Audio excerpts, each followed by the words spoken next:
Do you make the common mistake of overusing the euphemism passed away? If you are a funeral celebrant or thinking of becoming one, this is something you need to get right. Because whilst it might seem like the gentlest and kindest way to refer to death, overusing it or using it in the wrong way can actually come across as patronising, insincere, or even disrespectful. In this video, I'll take you through where the phrase passed away comes from, why it's part of the English language, and most importantly, when to use it and when to avoid it, so that you can come across as professional, sensitive, and respectful in every meeting with bereaved family and funeral that you lead.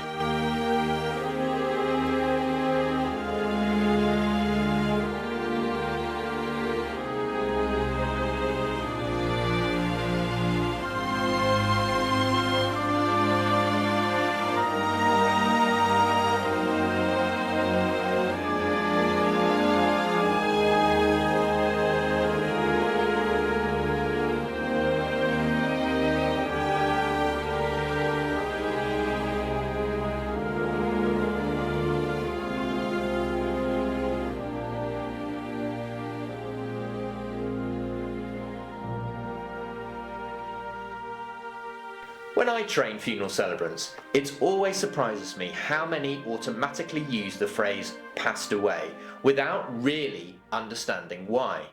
They do it with the best of intentions because they don't want to come across as harsh, they want to come across as caring and respectful. But here's the issue, not every family uses this phrase, and if they don't, then you shouldn't either. Because whether we realise it or not, the words that we choose when talking about death carry meaning. They reflect beliefs, whether religious, spiritual, or secular, and as celebrants we need to be attuned to that. So where does the phrase passed away actually come from? The phrase dates back to the 15th century in England and originally came from religious beliefs. It was based on the idea that when someone dies, their soul passes from this world to another.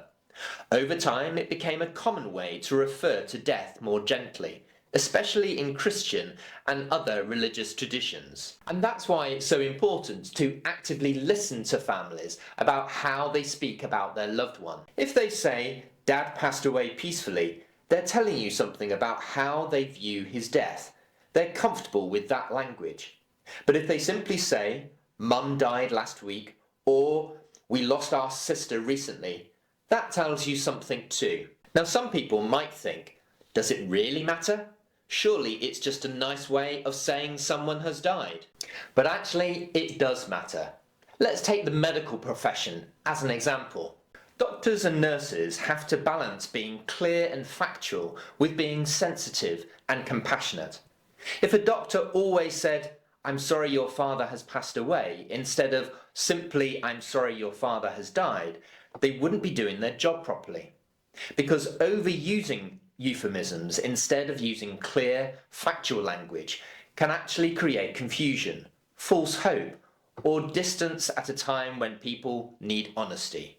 It's the same in the funeral profession. Funeral directors, arrangers and celebrants all have a responsibility to get the language right. We shouldn't just assume that passed away is the right choice. We should be listening to how the family speaks about their loss and adapting our language accordingly. Now you might be thinking, okay, so I just won't use passed away at non-religious funerals. But it's not as simple as that. In modern Britain, belief isn't black and white. It isn't just religious or non-religious. Many people are agnostic, i.e. somewhere in between. For example, a family might request a completely non-religious funeral, but still choose a poem that mentions angels or the idea of being up above. Or they might ask for the Lord's Prayer to be read at the committal or commendation, because it brings them comfort, even if they don't attend church regularly. So, this isn't about avoiding the phrase passed away completely, it's about making sure we use it appropriately. Use the phrase passed away if families use it first. If they say, "Mum passed away last Tuesday," it's respectful to mirror their language. Don't use passed away if they don't. If they say, Mum died last Tuesday, stick to that. Be especially careful at non-religious funerals. Many secular families prefer factual language. If in doubt, say died or has died instead. Never assume that the phrase passed away is the right choice. Always actively listen to how the family speak about their loved one. So next time you're meeting with a bereaved family and planning a funeral service, think about your words because language matters. And as professional funeral celebrants, our job isn't simply to lead the service, it's to fully understand the people we serve. If this video has made you think differently about language, then let me know in the comments below. Do you think celebrants overuse the phrase passed away? Have you ever noticed a family react differently to the language you use? If you're a new funeral celebrant or thinking about becoming one, then check out the link in the description below for more resources.